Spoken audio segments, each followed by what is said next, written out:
सम people से how to grow muscle mass in 2x, मतलब कि हमारा मसल मास कैसे दुगनी स्पीड से ग्रो हो सकता है। ऐसा तो हमारे पास कोई रिसर्च अवेलेबल नहीं है या ऐसी कोई स्टडी भी नहीं हुआ है कि हम कह सके कि इस चीज से हमारा 2x मसल मास ग्रो हो सकता है। लेकिन इसी रिगार्डिंग बहुत सारी रिसर्च हो चुकी है, तो आज उस पर बात करेंगे कि हमारा जो मसल मास बनाने का स्पीड है उसे कैसे इंक्रीज कर सकते हैं। सो दैट आप लास्ट तक बने रहना, सारे रिसर्च के बारे में बताऊंगा और बहुत सारी चीजें आपको बता के जाऊंगा जिससे आप अपना 2026 में अच्छा खासा मसल मास बिल्ड कर पाओ। जैसे कि मैंने आप लोगों को बताया कि ऐसा कोई रिसर्च नहीं हुआ है, लेकिन उसके रिगार्डिंग ही एक रिसर्च हुआ था जिसमें हमें पता चला था कि हमारा जो मसल मास है ना वो सबसे ज्यादा बिल्ड होता है जब हम मसल को स्ट्रेच करते हैं।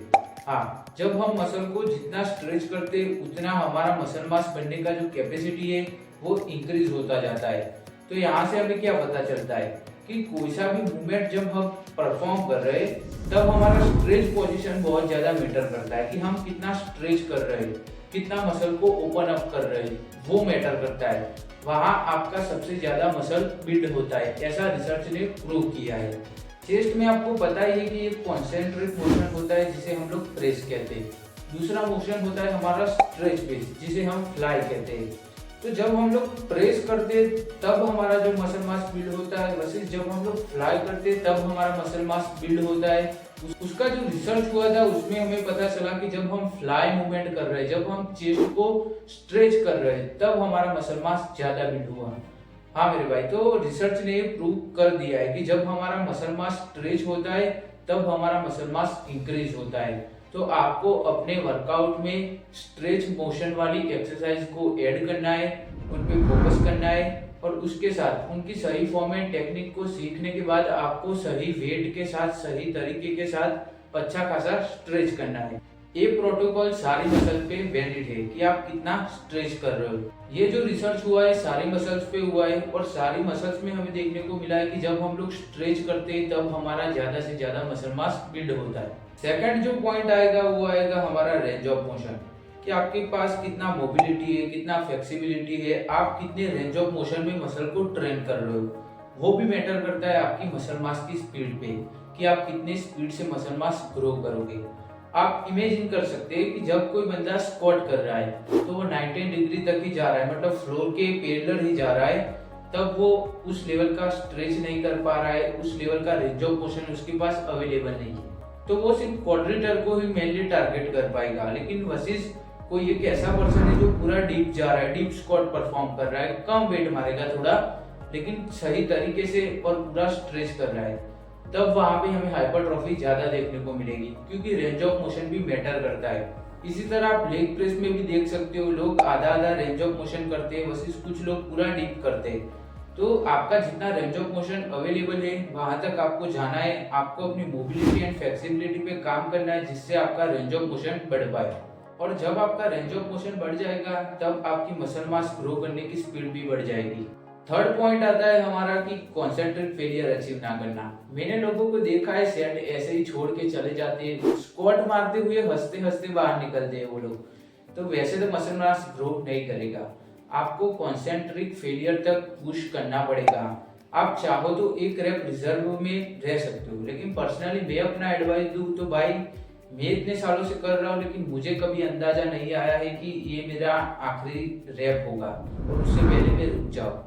तो मैं इन सब में नहीं फंसता, मैं कहता हूँ कि भाई फेलियर तक ट्रेन करो, अच्छे से फेलियर तक ट्रेन करो। जब तुम अच्छे से फेलियर तक ट्रेन करोगे तब तुम्हारा मसल मास बहुत अच्छे से ग्रो होगा। अगर मैं आपको कहूँ कि नंबर 1 चीज जो होगी वो हमारा यही रहेगा कि कॉन्सेंट्रिक फेलियर अचीव करो। जब आप कॉन्सेंट्रिक फेलियर तक जाओगे, उतना पुश करोगे, तो आपका जो मसल मास है वो अपनी पीक पोटेंशियल पे ग्रो होगा। हाँ, वो आपका मसल मास पीक पोटेंशियल पर ग्रो होगा। तो आपको थोड़ा हार्ड वर्क करना पड़ेगा, थोड़ा पुश करना पड़ेगा अपनी लिमिट्स को। इसी कॉन्सेंट्रिक फेलियर को आपको हर बार प्रोग्रेशन के साथ करना है। इसका क्या मीन्स है? सिंपल मीन्स है कि आपको या तो फॉर्म एंड टेक्निक में इंप्रूव करना है, या तो आपको थोड़ी रेप्स इंक्रीज करने, थोड़ा वेट इंक्रीज कर सकते हो, थोड़े सेट्स इंक्रीज कर सकते हो, रेस्ट बिटवीन सेट थोड़ा कम कर सकते हो। वो आप पे डिपेंड करता है कि आप किस हिसाब से प्रोग्रेशन करना चाहते हो। लेकिन आपको हर सेशन पिछला सेशन से अच्छा होना चाहिए, उसमें थोड़ा थोड़ा प्रोग्रेस होना चाहिए। आपको ओवर प्रोग्रेस नहीं करना है। मैंने देखा है लोग एक महीने में 15-20 केजी ऐड कर देते हैं, ऐसा नहीं होता। प्रोग्रेस बहुत ही लिमिटेड होता है, प्रोग्रेस बहुत ही टाइम कंज्यूमिंग होता है, तो आपको यहाँ जल्दबाजी नहीं करनी है, अच्छे से प्रोग्रेस करना है। फोर्थ पॉइंट आता है, आज भी आप लोग ह्यूमन एनाटॉमी को नहीं समझ रहे हो कि फ्लेक्शन, एक्सटेंशन, एडक्शन, एबक्शन ये सब क्या होता है। उसके साथ आपके मसल में कितने हेड होते हैं, वो कैसे काम करता है, कॉन्सेंट्रिक मोशन क्या होता है, हॉरिजॉन्टल मोशन क्या होता है, स्ट्रेच मोशन क्या होता है, ये सब आप नहीं समझ रहे हो। जब तक आप इस चीज को, ह्यूमन एनाटॉमी को बहुत अच्छे से नहीं समझोगे, तब तक आपका एक्सरसाइज सिलेक्शन 100% रॉन्ग होगा। जब आपका एक्सरसाइज सिलेक्शन ही गलत है तो आप अपना पीक पोटेंशियल मसल मास को ग्रो नहीं कर पाओगे। तो उसके लिए आपको एक सिंपल सॉल्यूशन देता हूँ। ऑलरेडी मैंने पूरा एक प्लेलिस्ट बना दिया है इस चीज पे, तो उसे जाके देखो, आपको पूरा ह्यूमन एनाटॉमी पता चल जाएगा, सारी एक्सरसाइज पता चल जाएगी, और उसके बाद आपका कोई कंफ्यूजन नहीं रहेगा जिम में आपको एक्सरसाइज को लेके। तो मैं आपको सजेस्ट करूंगा कि वो प्लेलिस्ट एक बार जरूर चेकआउट करना। फिफ्थ पॉइंट आता है हमारा कि आज भी आप लोग समझते हो कि जिम में मसल मास बिल्ड होता है।